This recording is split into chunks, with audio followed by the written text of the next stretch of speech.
We were talking about quantum computing and what that means and what they're going to be able to do as they get better and better and better. It's like, holy shit. He's like, there's a giant revolution. It's going to change the world, and it's about to happen. What did he say? Well, there's a competition right now between Microsoft and IBM and Google and China, and they're all trying to be the first to develop a real quantum computer.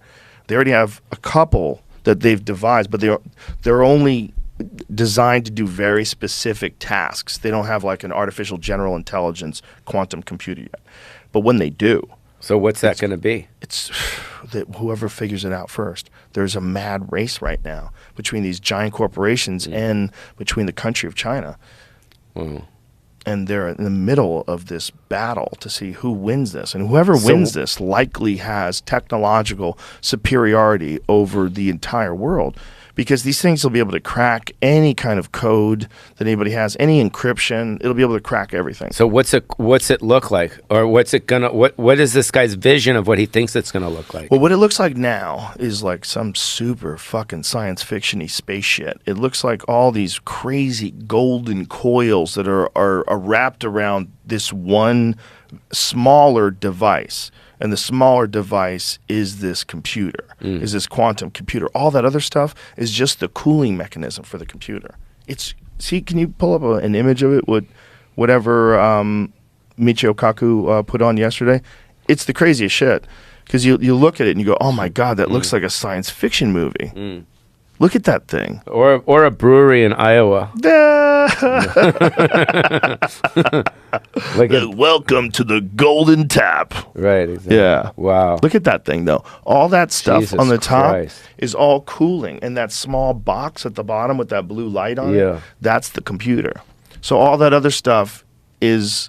And that's your friend? No, that's not my friend. That's the CEO of Google. Oh. So he's Michio Kaku is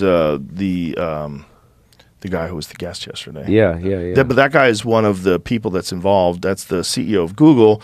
They're doing their own quantum computer, and IBM is, I think, as well. So this is to basically hack into everything? What that is going to develop a computer. What they're eventually going to be, whatever version of it, whatever it looks like when they get it done. It's going to be a computer that can operate like 1 million times or more powerful than any computer that's ever existed. Wow.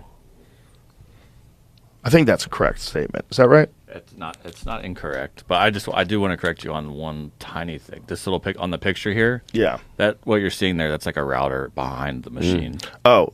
So that's not the computer at the bottom? Yeah, the little box that he was sort of trying to explain is like it's right above more that. like this, and it's just covered up by everything. Oh, okay. I see. Oh, okay. So that little, so it's even smaller. Yeah. It's more like a microchip, but a little bit bigger than a microchip, obviously. Really? Yeah, the computer itself is a little bigger than a microchip? That's what I'm trying to, it's bigger than a microchip, but like a CPU compared to a PC tower. Right. It's kind of like that. Like this is like the tower cooling device. Right. For more of like a CPU that's probably like. So how big is the actual chip? I'll try to find that. Wild. So this is a little chip like this, Joe? It's like this. Oh my God, look at it. It's not even that big. Jesus. That's the computer. Bro, what the fuck? That's like alien. That's alien. It fits into like, it's going to fit into your computer? No, that is going to be the computer. Wow. That's what's crazy. And where do you about stick us. it? All the other stuff, instead of doing things with ones and zeros, I'm going to fuck this up, I'm sure. They're computing with atoms. And they're doing their computation in atoms, and these computations are happening in multiple universes simultaneously.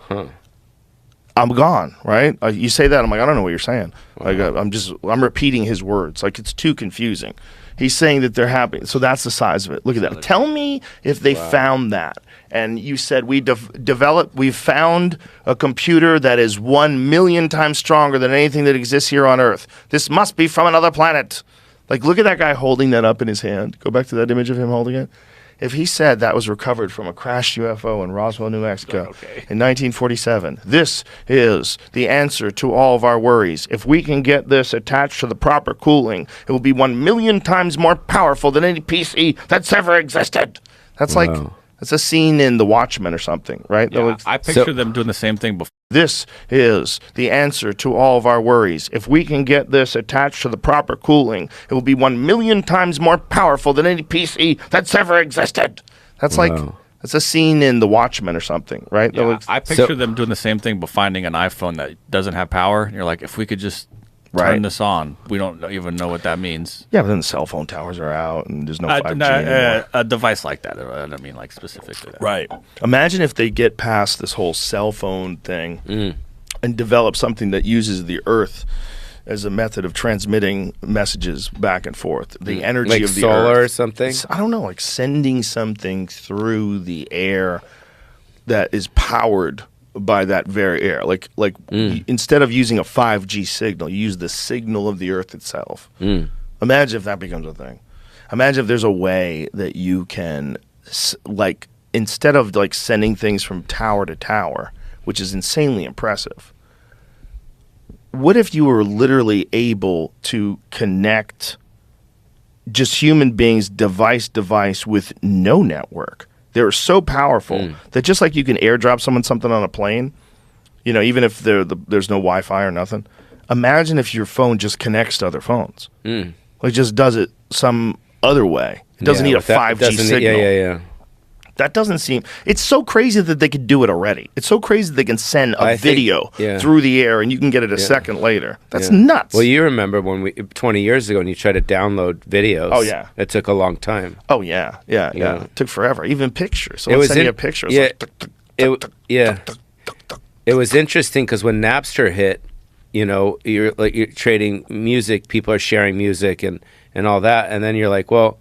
People in the movie and TV business are like, hey, well, at least we're not going to get, that's not going to happen to us. And then shortly after that, people are sending, you know, copies of movies. Remember when like Spider-Man came out or something and they're like, oh, we got, you know, a copy and we're sending it all over the internet. Yeah. Or what? I don't know if it was Spider-Man, but you know what I mean? Yeah, that happens all the time with movies that get leaked.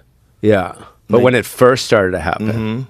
Well, when it first really started fucking people up was with Napster. That freaked people out. Yeah. You could download entire albums for free. Yeah. And everybody's like, wait, Yeah. what's going on? Yeah. You know, and that I mean, boy, you want to talk about a disruptive force in an industry. That changed everything. Yeah, that was a big deal. You can't sell records anymore. Yeah. I had Paul Stanley on the podcast, and he's very bitter about it. He doesn't like it at all. Yeah.